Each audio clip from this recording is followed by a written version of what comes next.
essentially, it seems like as you've become more conscious, more connected to the food you're eating, to raising your overall vibration, you've also been able to sort of see certain things coming, and we call it like precognition to some extent, or we have we get hits of hits of things, right? So this was all before the COVID period. You said you had some awareness of things coming. Can you describe what you sensed?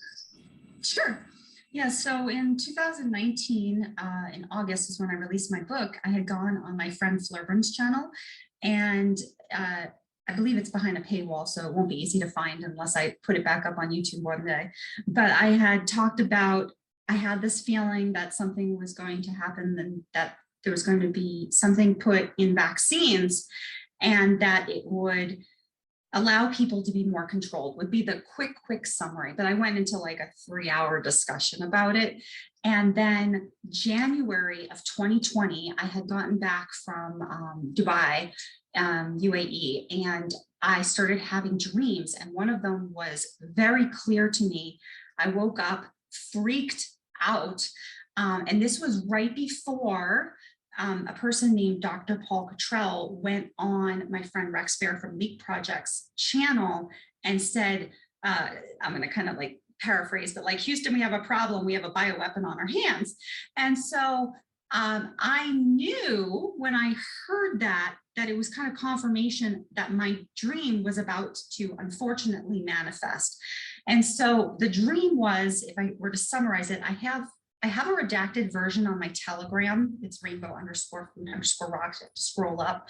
But I did post a redacted version. Pretty much I was sensing that there was a virus of some sort. There was going to be an outbreak. There was going to be police and military. There were going to be, you were going to have to carry papers, which inevitably I did have to carry papers to be able to get in places so that I wouldn't have to wear, oh, actually I can say it on the show. So I wouldn't have to wear a mask and wouldn't have to show for certain things.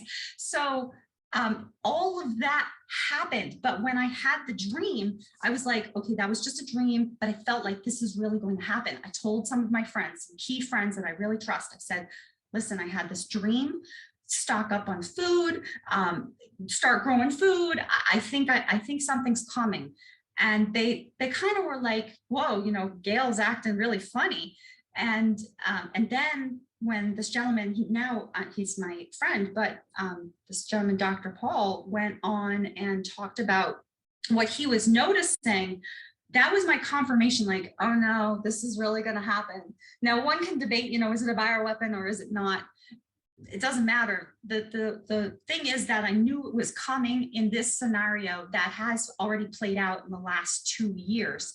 And there were other dreams that were worse, and I hope that I'm on a higher timeline, because I started getting these images of 2 separate timelines, and there were points of intersection. So like, let me draw this. This is a quick drawing, so please, excuse. I am a fine artist, but I'm just doing this really quickly. But it was like, let me fold that over. It was like this, and there were these points of intersection, and there were these 2 different timelines. And so I was like, okay, so I think I'm on the higher timeline, because things are, not as bad as what I dreamt, but that's what I started seeing. And I've been consulted quite a bit for my ability to kind of perceive, like someone will tell me something and, what is your take on this? And I'll be able to help that person navigate through certain things. So I think that has come along with the change of diet. I do yoga, I do meditation, I'm technically a Kriyaban, I do special mudras and such. So I think that just kind of comes along with that heightened awareness, but it is uncanny, and it's not great that happens. Like I dreamt, and I mean, specific details that we've seen happen. It's wild.